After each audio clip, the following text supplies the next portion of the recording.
அனைவருக்கும் எஸ்பி ஸ்லோகாஸின் இனிய வணக்கம். பகவத்கீதையில் 3வது அத்தியாயத்தில் 21 முதல் 43 வரையிலான ஸ்லோகங்களை இப்பதிவில் நாம் பார்க்கலாம். ஸ்ரீ குருப்யோ நமஹ. ஓம் ஸ்ரீ பரமாத்மனே நமஹ. அத்த த்ருதீயோऽध्यायः கர்மயோகः.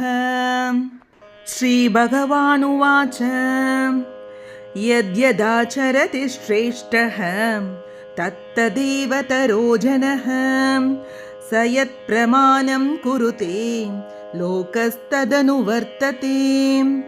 न मे पार्थास्ति कर्तव्यं त्रिषु लोकेषु किञ्चन नानवाप्तमवाप्तव्यं वर्त एव च कर्मणि. यदि ह्यहं न वर्तेयं जातु कर्मण्यतन्द्रितः मम वर्त्मानुवर्तन्ते मनुष्याः पार्थ सर्वशः. उत्सीदेयुरिमे लोकाः न कुर्यां कर्म चेदहं संकरस्य च कर्ता स्याम् उपहन्यामि माः प्रजाः. सक्ता कर्मण्य विद्वांसः यथा कुर्वन्ति भारत कुर्याद् विद्वांस तथा सक्तः चिकीर्षुर्लोकसङ्ग्रहम्. न बुद्धिभेदं जनयेत् अज्ञानां कर्मसङ्गिनां जोषयेत् सर्वकर्माणि विद्वान् युक्तः समाचरन्. प्रकृते क्रियमाणानि गुणैः कर्माणि सर्वशः अहङ्कारविमूढात्मा कर्ताहमिति मन्यते. तत्त्ववित्तु महाबाहो गुणकर्मविभागयोः गुणागुणेषु वर्तन्ते इति मत्वा न सज्जते. प्रकृतेर्गुणसम्मूढाः सज्जन्ते गुणकर्मसु तान् कृत्स्नविदो मन्दान् कृत्स्नविन्न विचालयेत्.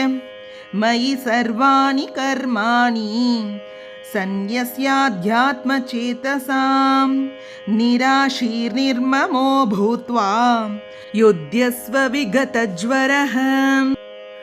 ये मे मतमिदं नित्यम् अनुतिष्ठन्ति मानवाः श्रद्धावन्तो न सूयन्तः मुच्यन्ते तेऽपि कर्मभिः. ये त्वेतदभ्यसूयन्तः नानुतिष्ठन्ति मे मतम् सर्वज्ञानविमूढांस्तान् विद्धि नष्टान् चेतसः.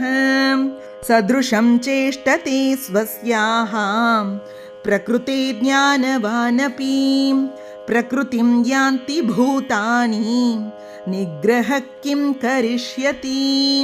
इन्द्रियस्येन्द्रियस्यार्थे रागद्वेषौ व्यवस्थितौ तयोर्न वशमागच्छेत् तौ ह्यस्य परिपन्तिनौ.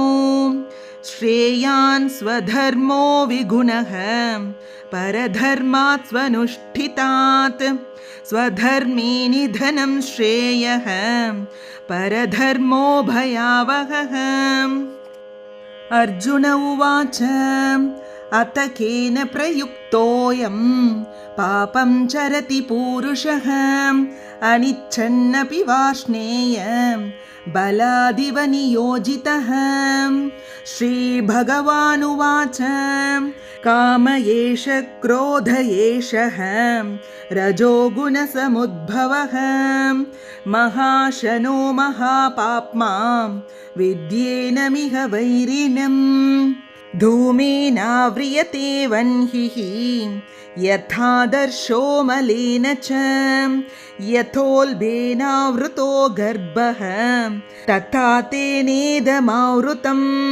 आवृतं ज्ञानमेतेन ज्ञानिनो नित्यवैरिणां कामरूपेण कौन्तेय दुष्पूरेणानलेन च इन्द्रियाणि मनोबुद्धिः अस्याधिष्ठानमुच्यते एतैर्विमोहयत्येषः ज्ञानमावृत्य देहिनम् तस्माद्त्वमिन्द्रियान् यादौ नियम्य भरतर्षभ पाप्मानं प्रजहिह्येनं ज्ञानविज्ञाननाशनम् इन्द्रियाणि पराण्याहुः इन्द्रियेभ्यः परं मनः मनसस्तु परा बुद्धिः यो बुद्धेः परतस्तु सः एवं बुद्धेः परं बुद्ध्वा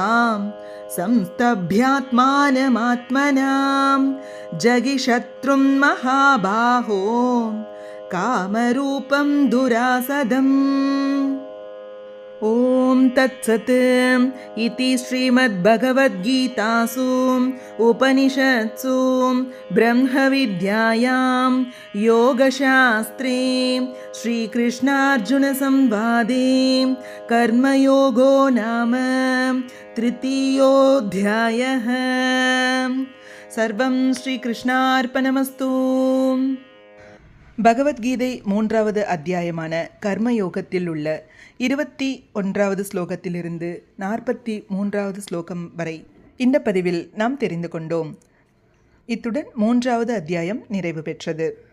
இதுபோன்ற ஸ்லோகங்களுக்கும் ஆன்மீக விஷயங்களுக்கும் மறக்காம நம்ம சேனலை சப்ஸ்கிரைப் பண்ணிக்கோங்க.